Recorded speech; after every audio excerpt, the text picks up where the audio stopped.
Did you have the nickname Eric Pupecki? No. That's what Gino said. Oh yeah, baby. Try to forget all those, right? Right, guys? Yeah, my daughter should be along soon, but that's her over there in the photo, in the yellow one. Did you grow up close to here? Yeah, close to here. We didn't grow up in this house, though. This was my mom's house and her husband.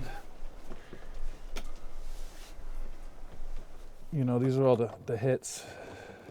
But we bring out the computer now, so there's no more, you know, I got this new night that I bring a little vinyl out, but, you know, we just go out with big boxes like this.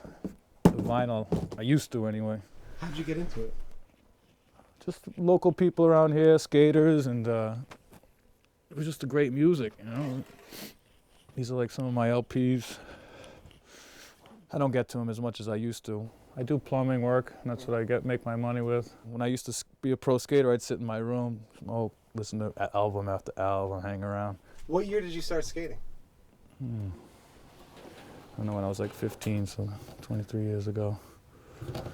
And I got a late start, per se, 15, 16 years old. But were you always involved in like sports or? Yeah, I played baseball and I did BMX.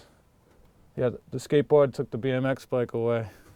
Yeah, a lot of little contests in Rhode Island. Second place, sponsored, 1990. Who were you sponsored by then? It's just probably a local shop. The Watershed. And how did you end up getting hooked up? I took the bus to San Francisco. I got the bus with a couple friends, and I just went for it. It was quick too. It was like I was out there a month, and I was already sponsored and ready to rock. I just showed up at EMB and just skated with everyone that was there. Jim Theobald was the first hookup, and James Kelch. Those guys liked me, so they would just give me stuff.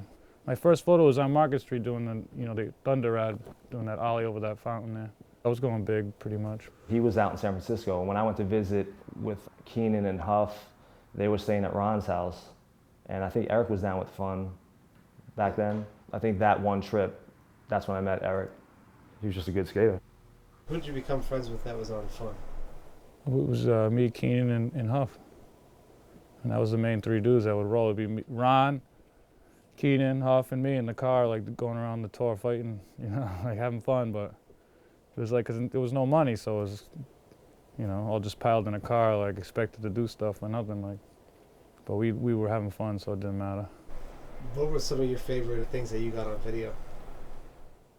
The things I didn't get is some of the things that would be my favorite. You know, it's like the kickflip the Gons had to be one of the great feelings. You know, that was at the time too.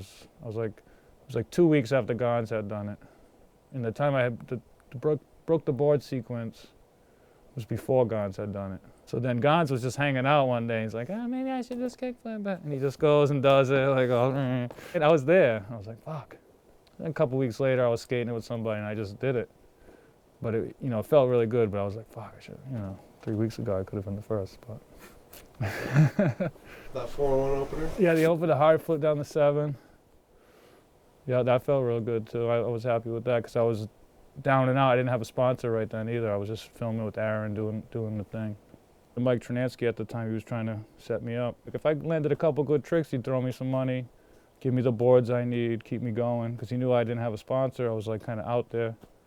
Because I was talking to Mike Tronansky at the time. He was trying to set me up for Plan B and all that. But Menace came along right around the same time, so I kind of went for that. I remember he came up to me in Vancouver and said, yo, you didn't even tell me you were going to, you know, jump on Menace. You know, I wish you would have told me, like just kind of breaking me up. He was happy for me, but, you know, he was just kind of saying, you know, whatever, just give me shit. Were you filming a lot with Socrates then? Like, oh yeah, that was like, it was every day. Just like go eat with Sock, go film with Sock, hang out with Sock, yell at Sock. It was a good time. He was great. He was the nicest person, drive you anywhere, do anything.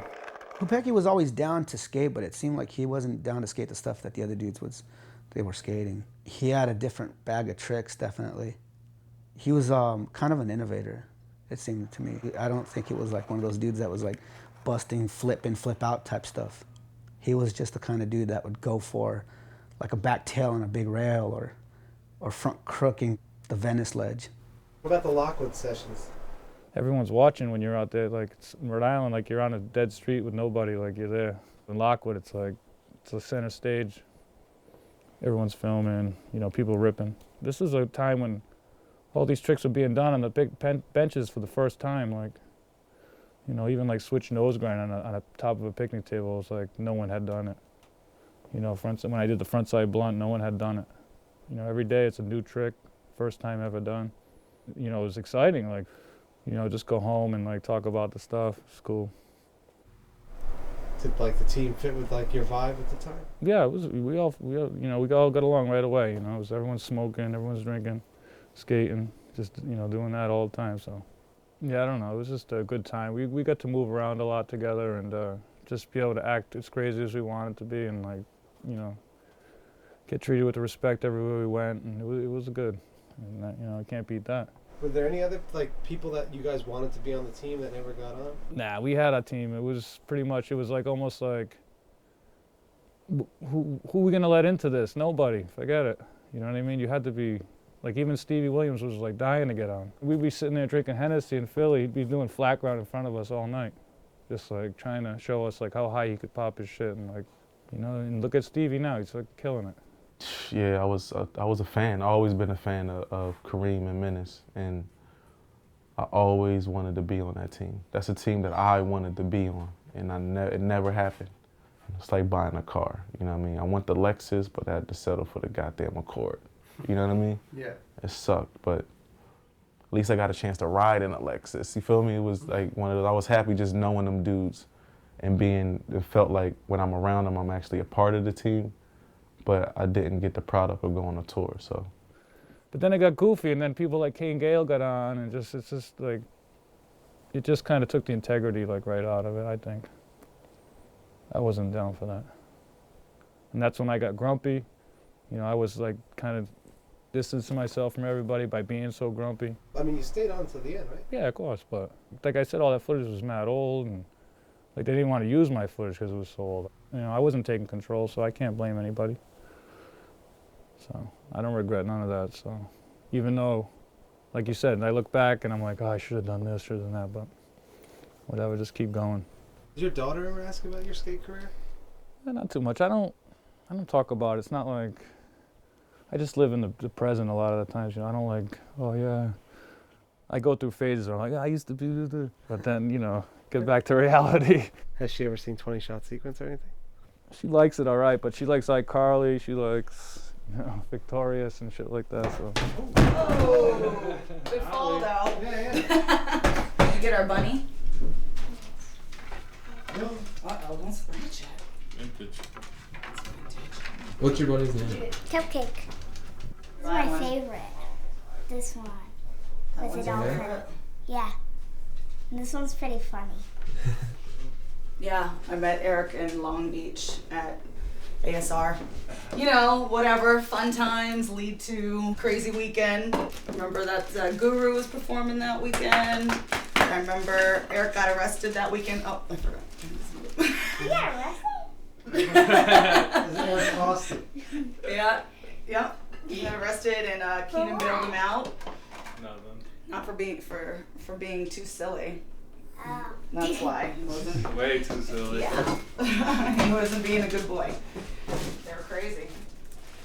Well, the sort of like, who's that guy in the beginning of the 20 Shot Sequence? Matt Naylor. He's a good guy. That was Billy's, you know, man, right-hand man. Like one time we were all just buzzed in Hollywood, and he had an old BMW 320, his dad's car. I was like, yo, take me to McDonald's. He fucking took me to McDonald's. I jump out, I slam the door, the whole fucking window smashes.